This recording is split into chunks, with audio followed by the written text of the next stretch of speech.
So একটা আপু আমাকে কমেন্ট করেছে, আপু তুমি কিভাবে থাম্বনেল বানাও এটার একটা ভিডিও বানিও প্লিজ। সো এই তো ভিডিও নিয়ে চলে আসলাম। সো আমি থাম্বনেল বানাই মাত্র 2 টাইপস দিয়ে। তো প্রথমে পিক্সআর্টের ব্যাপারটা বলি।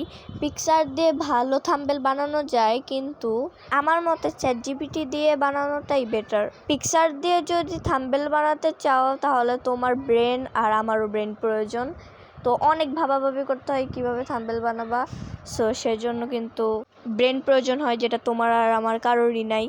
সো আমি মনে করি চ্যাটজিপিটি বেস্ট, কজ তুমি জাস্ট একটা ছবি দিয়ে ওকে বললা যে একটা সুন্দর করে একটা থাম্বনেল বানিয়ে দিতে, তুমি খালি থিমটা দিবা, তো এতেই ও বানিয়ে দিবে। তো এটা কঠিন কিছু না। তো যারা যারা থাম্বনেল বানাতে পারো না, তোমরা চ্যাটজিপিটি ট্রাই করতে পারো। আর যাদের মাথায় ব্রেন আছে তারা পিক্সআর্ট ব্যবহার করতে পারো, এটাও কিন্তু বেস্ট। তো এটাই ছিল আজকের ভিডিও। দেখা হবে অন্য কোনো ভিডিওতে। Thanks for watching.